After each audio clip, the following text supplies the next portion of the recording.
Opposition के पास कोई ऐसा? देखिए, अनुभव यह है कि सरकार बहस का बहाना लेती है और उसके बाद कोई कार्रवाई नहीं करती।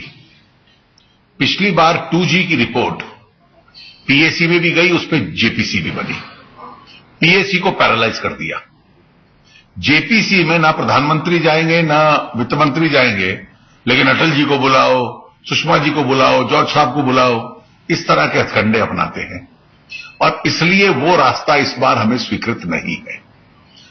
दिसंबर 2010 का हमारा अनुभव है कि पार्लियामेंट की रुकावट की वजह से ए राजा का इस्तीफा हुआ और इसलिए हम इस सरकार को कोई रियायत देने में इच्छुक नहीं है। ये वो मामला है जिसमें प्रधानमंत्री जी प्रत्यक्ष रूप से जिम्मेवार हैं, क्योंकि जब ये कोयले का स्कैंडल हो रहा था तो उस वक्त 5 वर्ष लगभग वो स्वयं कोल मंत्री थे और कोयला मंत्री 5 वर्ष होने की वजह से उनकी प्रत्यक्ष जिम्मेवारी बनती है। 2G में तो ये कहकर बच जाना कि मैं अप्रत्यक्ष रूप से जिम्मेवार हूं, मंत्री कोई और था, यहां तो स्वयं मंत्री भी थे। लेकिन सर, इस बार आपने सीधे प्राइम मिनिस्टर पर अटैक किया है, कारण इसका मानना है कि वो एक इंस्टीट्यूशन है।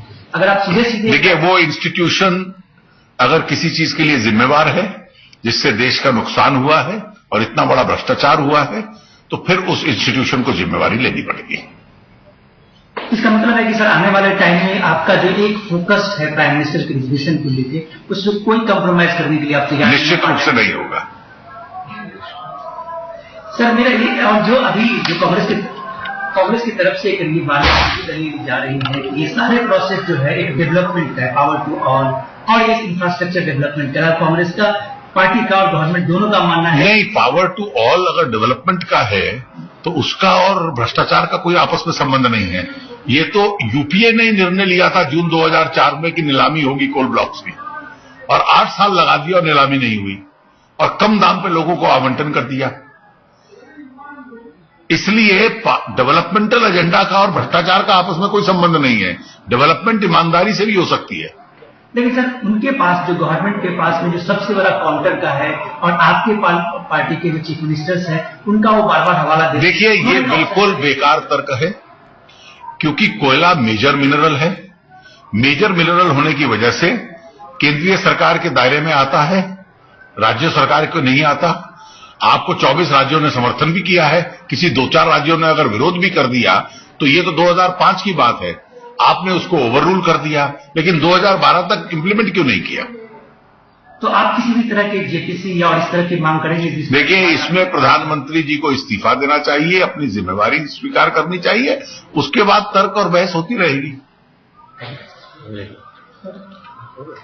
Fundamental difference between the 2G spectrum allocation scam and the coal block allocations.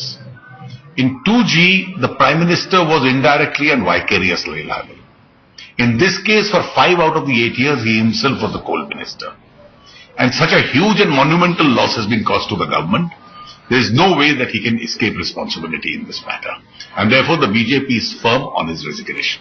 Sir, but as an opposition leader, what would be your initiative to just break the logjam in Parliament? Well, the deadlock can be absolutely broken in a minute if the Prime Minister takes the moral responsibility and acts accordingly.